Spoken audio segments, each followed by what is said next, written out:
Welcome to the Progress Texas Happy Hour.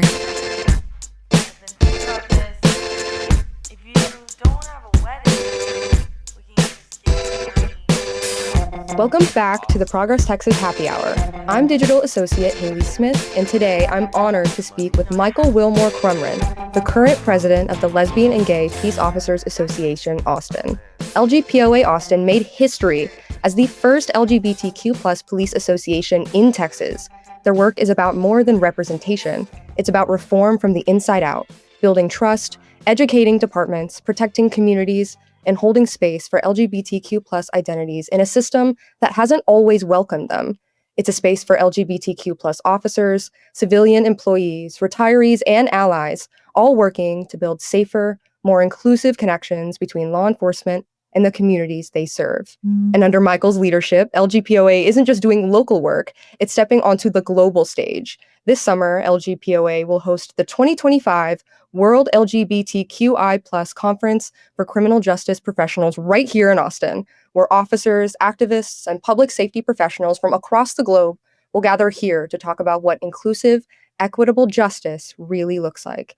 It's the first time this international event has ever been held in the United States, and it's a major moment for both the LGBTQ+ community and for progress in public safety.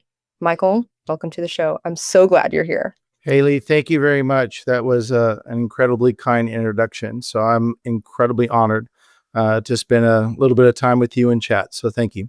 Thank you. Yeah. Let's start with you and your story. What called you to serve in law enforcement and eventually as president of LGPOA? Certainly.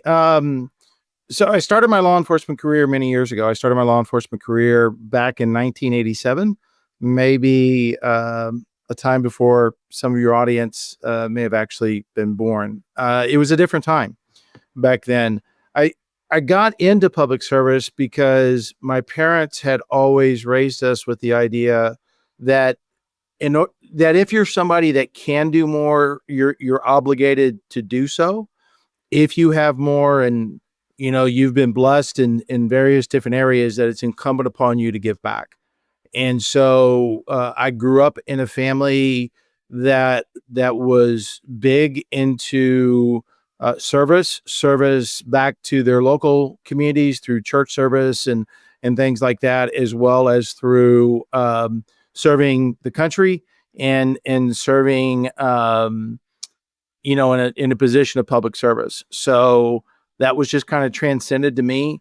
I was drawn to law enforcement growing up. I'm the youngest of 8 individuals, and I can't say when this happened. I don't know, but at some point in my early formative years, I got to a point in my life where I really, really despised bullies.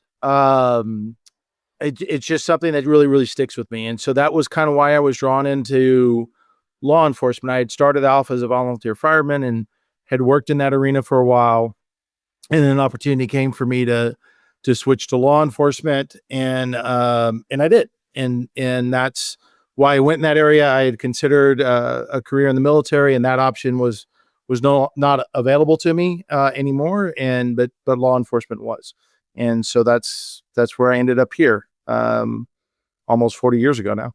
Wow. Yeah. Thank you for that story. I'm sure it will hit home to a lot of other people like myself who don't like bullies. And just for folks listening who might not be familiar with your organization, can you give us a sense of what the LGPOA Austin actually does?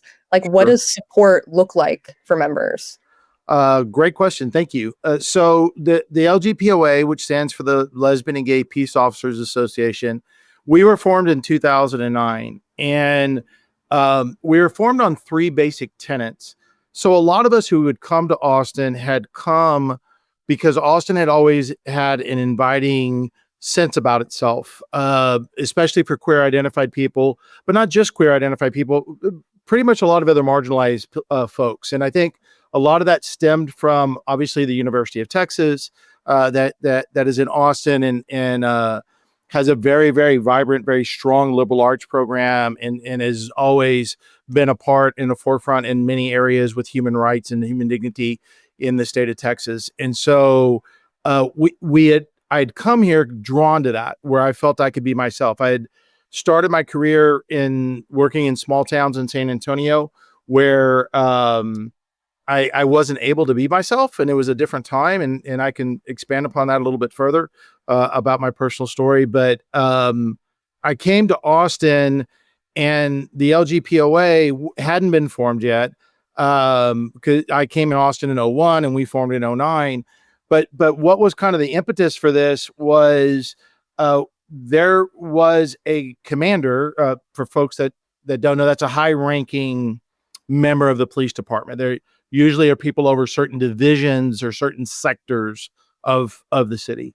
And so this commander was over the training academy, and there was a highly qualified and beloved individual who identifies as lesbian that wanted to go out there. There had already been a couple of other people that identified as lesbians working at the academy, and the commander had denied the transfer based and made the comment, if there was any more of them out here, what would people think of the Austin Police Department? And so a lot of us who had felt comfortable and felt home in APD realized that we needed to do more. That for whatever APD put out, in some ways there was still bias, prejudice within its ranks. And so we realized that we felt the best way to do that is from within, and to help form an organization that not only protected queer identified employees, but we wanted to be different. And so we formed on three basic tenets: service, education, and protection. Obviously service to our members, but also service back to the community. Education on both parts, right? Like, people didn't understand, what does a queer officer look like? What are they? Who are they? How are they? And both within our own ranks, but then also on the outside, people within the queer community not understanding that. And then service, education, and then of course protection, right? Protecting our folks from any sort of discrimination or bias. And so that's why we were formed out of this one incident that happened. It was not my idea. I was one of the founding members. The actual idea stemmed from a current lieutenant in our department, which is named Eric Cleveland, who's a dear friend of mine. But Eric and several others talked about this and said, hey, this is what we need to do moving forward to help change perception, to change people's knowledge and understanding. And what we have realized over a period of time, right? Like, fear comes from the unknown. And when somebody doesn't know something or doesn't know someone, they fear that. And I think that is so prevalent in our society today more than ever. And you can see people cashing in or magnifying that fear of the unknown or of the other, so much more for personal gain, political gain, financial gain, all of that. And so that's why we were formed. And there's so many things that we have done. I hope your audience is somewhat familiar with, if you're not, with the Trevor Project. Haley, are you familiar with the Trevor Project? I am. Yes, I love the work that they do. So if you remember, the Trevor Project, kind of when they came on the scenes shortly after that, had done the It Gets Better videos around the world and around the US and stuff. I'm very proud to announce that, like, we were the second police department in the country to do an It Gets Better video, behind San Francisco. I'm a little biased, but I think if you compare ours to San Francisco, we did win an award for it. So I don't know what San Francisco did. There's an ongoing, very friendly little jousting back and forth between San Francisco and us over a period of time, but that's friendly banter back and forth between the different officers. So that's it. You asked, what is a day like for us? It changes from time to time. What are needs of our members? What are needs of the community? And trying to be there to bridge the gap between both in so many ways. We have been incredibly instrumental in changing policies and procedures with the Austin Police Department moving forward. In many ways, I think in in law enforcement's engagement of the queer community, I think we have helped lead a lot of those areas within the state of Texas, and quite frankly, on some national stages and even on international stages. Um, so that's that's a big thing for us. I'll give you a for instance. Many different things, but one of the things I think is important just to see how we took something that was affecting one of our members and made it a benefit for many others is we have two trans officers that work in the department, and one of the trans officers came to us several years ago, and he was having to pay a considerable amount more for testosterone and considerable amount more than what a cisgender officer would be paying for that exact same dosage. And it was only because of the way that they were categorized within our insurance system and things like that. And we realized that that was an injustice and that wasn't fair. We had worked with our chief of police and had gone to city council. They agreed.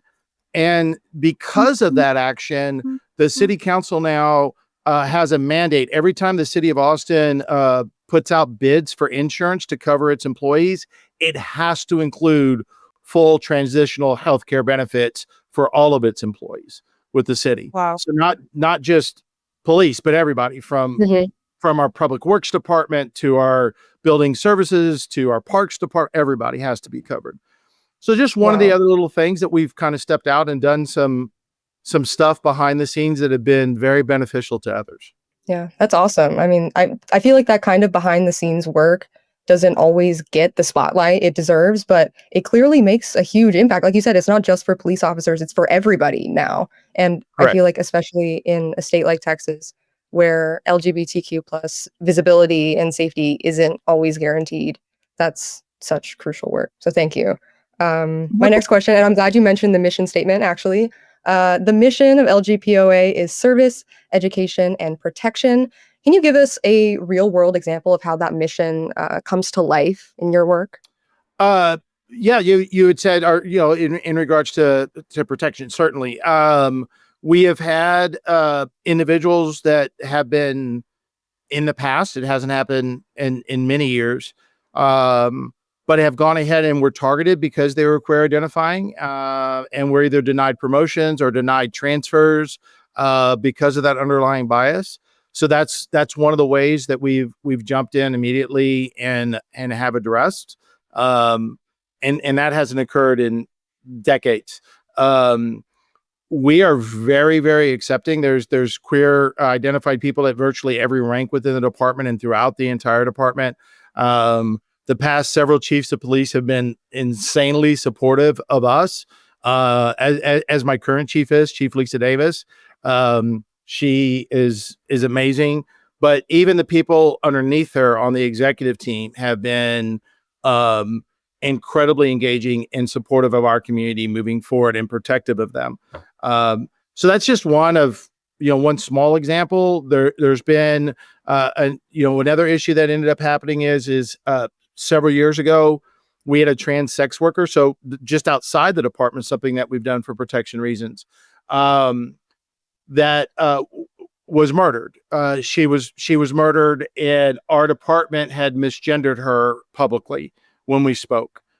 And so at that time, I was in homicide. I was a homicide detective. I actually had worked a small part of her investigation. I wasn't the lead investigator, but the department came to me and came to us as the LGPOA and said, "Can we figure this out and can we be better?"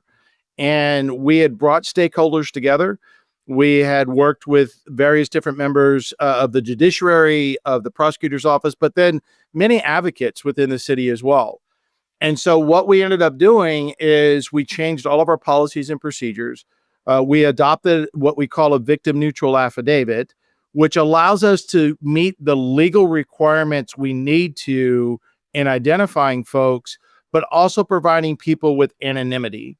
So that one, we don't misgender somebody again. And secondly, so as you know, we work to some degree very much in a college town, even though Austin is a big city. We have several universities here. It's still considered kind of a college town in many ways.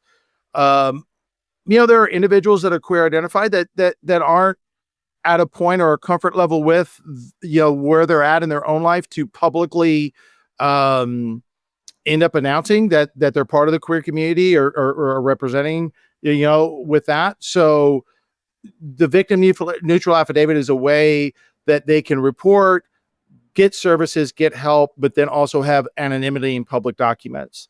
We changed the way that we document trans and non-binary individuals within our reports. That allows us to identify individuals by the pronouns that they wish to use and how they wish to identify. We have to obviously capture people's legal identifiers, right? We are the police, and we have to do that.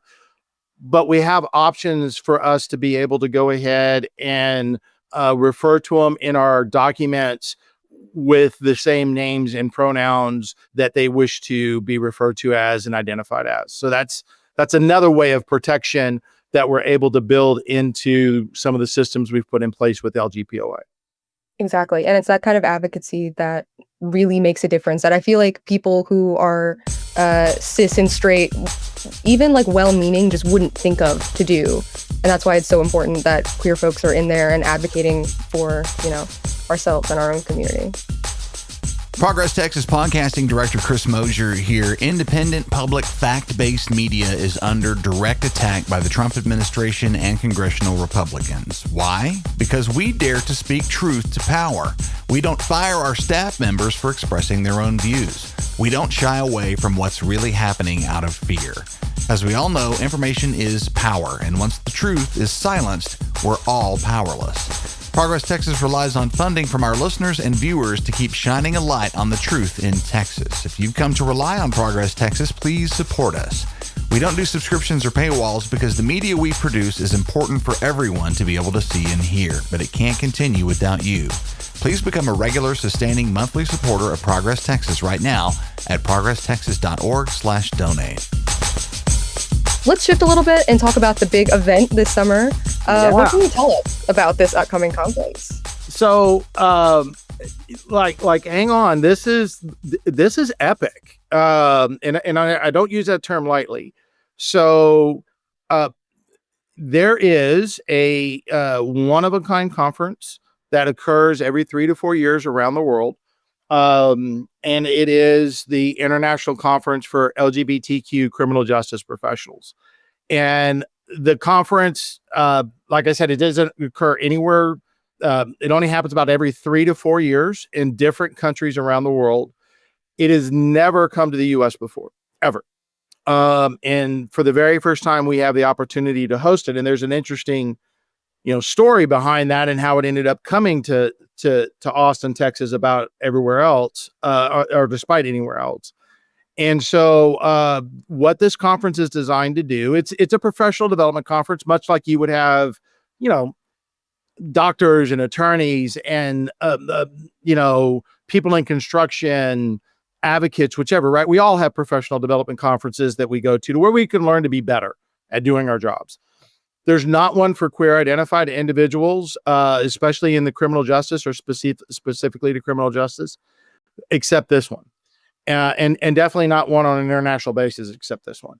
So, we're hosting this. It's going to be about a little around 250 subject matter experts from all over the world that'll be coming here to Texas, and we'll be here for a week trying to learn from each other on a global stage on where are we still failing? Where can we be better? Can we learn from others so that we can make not only our agencies, but can we make our community safer and better by bridging a gap between the community and the criminal justice system? So, that's coming. It sounds pretty epic. Can't wait to see it. It's in August. Yeah, it's August 5th through 8th. So literally like 4 weeks away. We'll be right in the middle of it, doing it here in Austin. So pretty excited about that. It's when you think about this as a cop, so a little perspective for your audience. I'm old. I started in 1987, like I said. when you look at things, it wasn't until 2003 that Lawrence v. Texas was decided by the United States Supreme Court, going ahead and, uh, you know, uh, finding it unconstitutional for all the sodomy laws in the U.S. That's not that long ago. Like, when you really think about that, that's 22 years ago. It's a short period of time. And to be able to go from when I started my career to now, many of us never thought this was possible, that you could work in this industry and be able to publicly, support, encourage, celebrate other queer identifying individuals doing the exact same job that you're doing, trying to be better at the profession that they're in, right? Pretty exciting for us to be able to do that. Yeah. Texas isn't always, I think, the first place people think of when it comes to LGBTQ plus progress. But I mean, you're living proof that there's a strong, resilient community here that does incredible work. What do you hope that visitors to the conference walk away with? Not just about the event, but about, the people and possibilities here in Austin. Sure.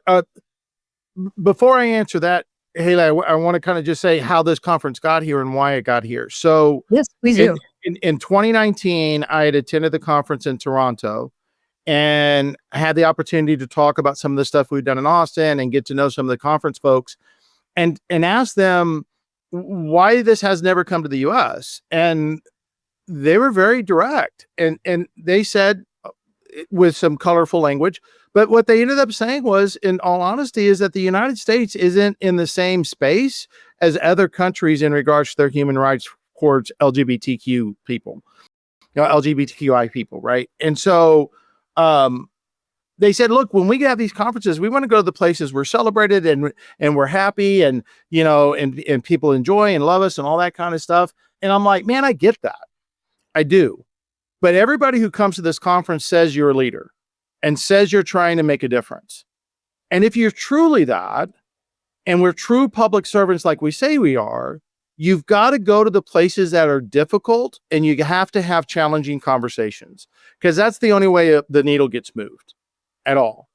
And so I talked about Austin and I talked about Texas and I talked about, we're not perfect by any stretch of the imagination, but we do some pretty good things. And we would like you to kind of come here and experience that.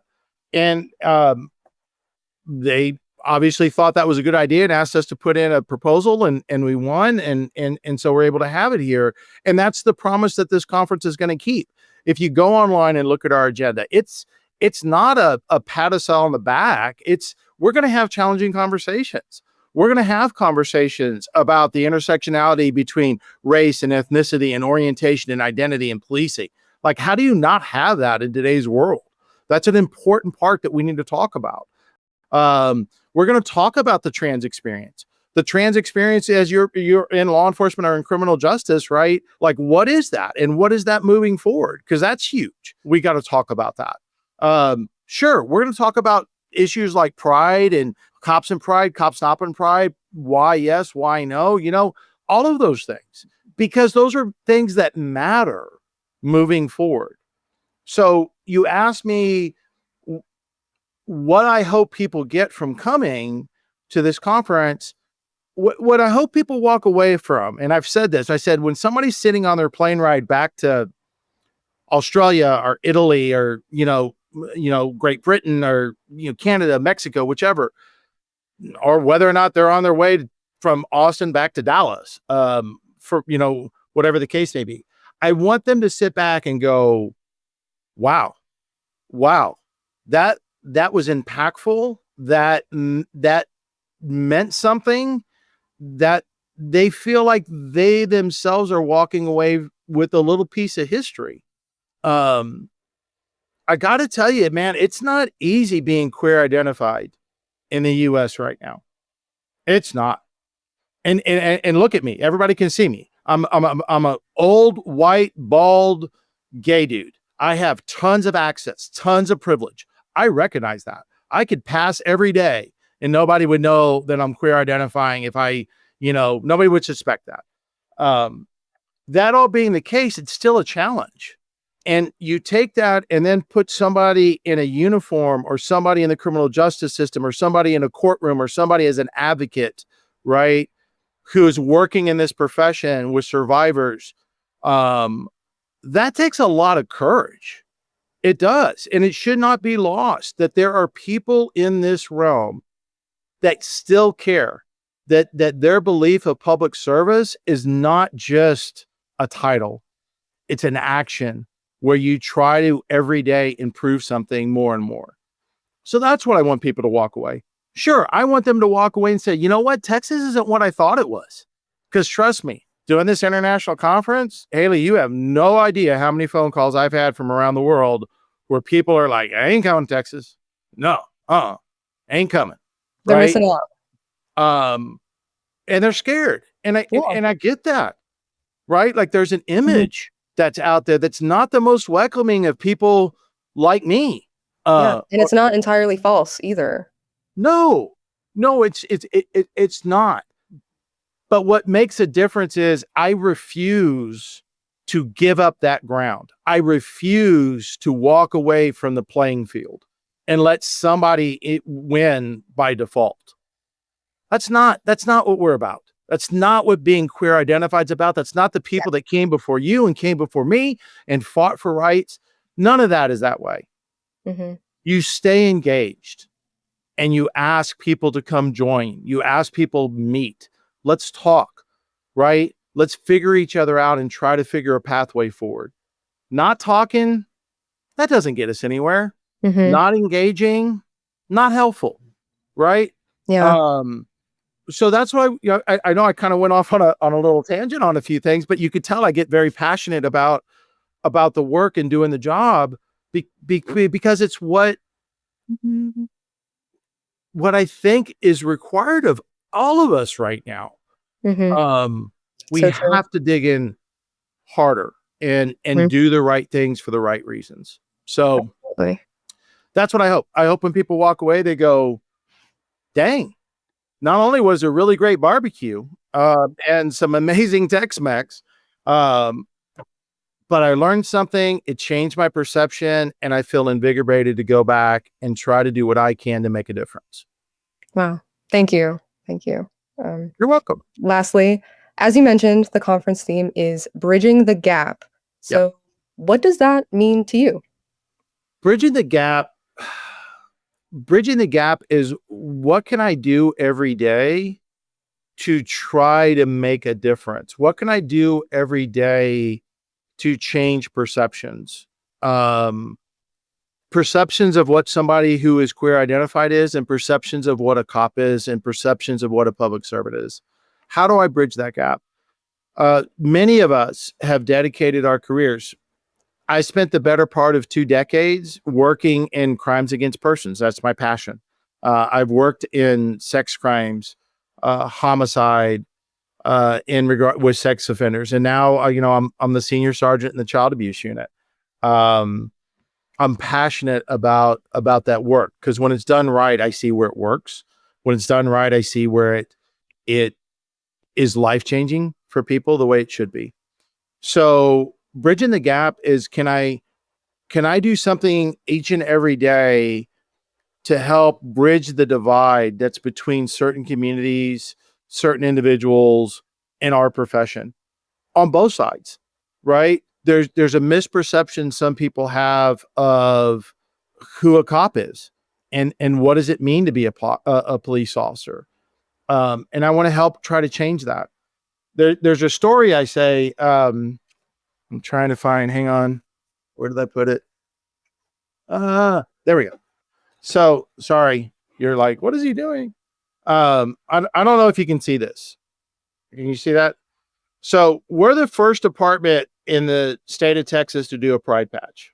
We're the first department in the country, to my knowledge, to do one that has the Progress Pride flag on it that's inclusive of communities of color and trans identified people, right? It's awesome. So if I have a minute, I want to talk to you about kind of what encapsulates a little bit changing perceptions and bridging the gap. So a couple of years ago, we did this. My former chief approved it. We've been wearing it. We wear it during Pride. We celebrate Pride in August, so we get to wear it for several months out of the year. Um, and so I'm working an overtime gig, and we wear it on our ball cap. And so I'm working, and I got this on, and I was all geeked out because they were going ahead and had to assemble a full-size crane to go and pull this little bitty radio antenna off a building and then replace it. And so for me, it's full-size Tonka toys, right? Like what I grew up with kids, but in real life.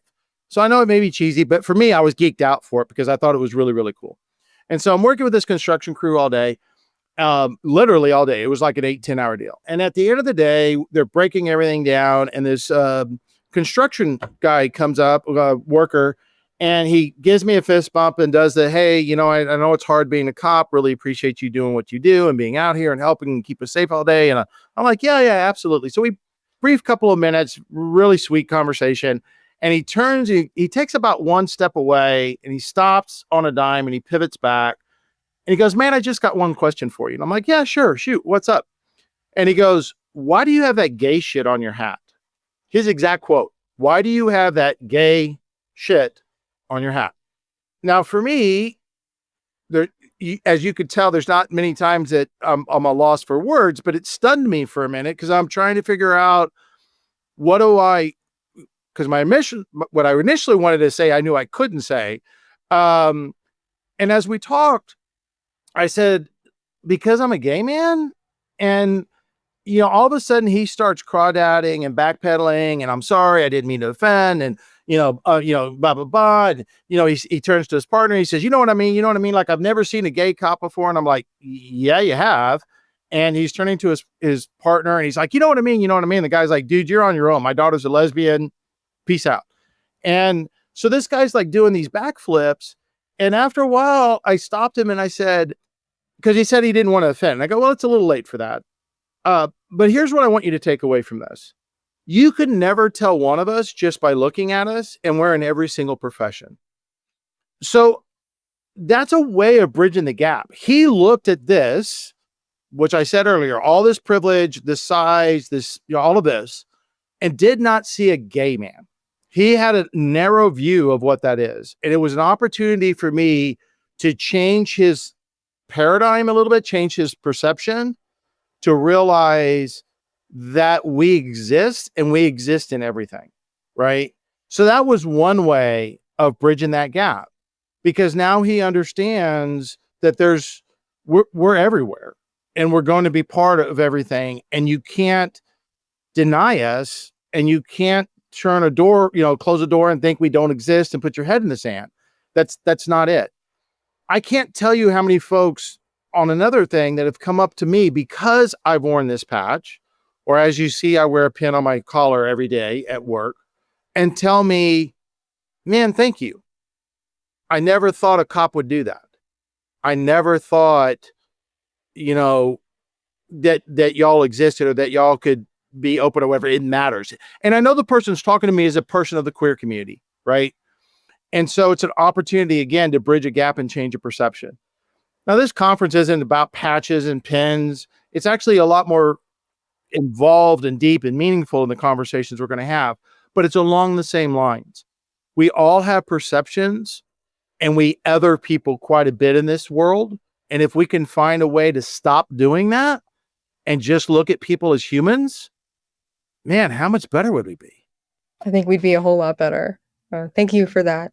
Are there any final thoughts you'd like to leave our listeners with before we go? Only thank you. Thank you, Haley. Thank you for allowing me to come here and chit chat. Thank you for allowing me to talk for a few minutes. I cannot thank you enough for that. Thank you for coming on. I really appreciated our talk, genuinely. It is my pleasure. If anybody takes away anything from this, what I hope on both sides is, I hope people realize that there are queer identifying people in every facet of society, and it's time to stop treating them different. It's time to start looking at them as the humans that they are. And on the flip side of that, please remember, there are people in the queer community. please take a second and think. There are people in our industry that all they want to do is whatever they can to help keep you safe. Not saying we don't have work to do. There's always work to do, and there's plenty of it that's out there. But I think, but there are people that are trying every day to bridge a gap, to try to go ahead and be relevant and be a resource if somebody needs us. And the only way we get better at that is when we see each other's humanity on both sides of that aisle. That's what I hope we get out of this. All right, Michael, thank you so much for joining us and sharing your story, your leadership, and your vision. This has been an amazing conversation.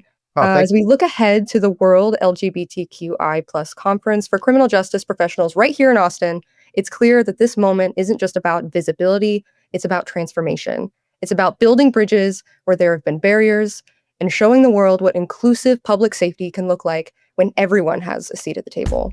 Thanks to Axon, Verkada. You're going to have to help me with this. Amigos in Azul. Amigos in Azul, TPOA, and Thompson Coburn for making this conference possible. Thanks again to Michael Crumrin for being with us today. And thank you for tuning in to the Progress Texas Happy Hour. We'll see you next time. Thanks for listening. The Progress Texas Happy Hour is a production of Progress Texas, a rapid response media organization promoting progressive messages and actions. Find us online at progresstexas.org and on Facebook, Twitter, Instagram, and YouTube. The podcast is produced by me, Chris Mosier, and our featured music is by Walker Lukens. Please be sure and subscribe to the Progress Texas Happy Hour on the podcast platform of your choice. Take a moment to leave us a review if you've enjoyed the show, and be sure and tell your friends about us. Thanks for listening and for all you do to press progress forward here in the Lone Star State. We'll see you again next week.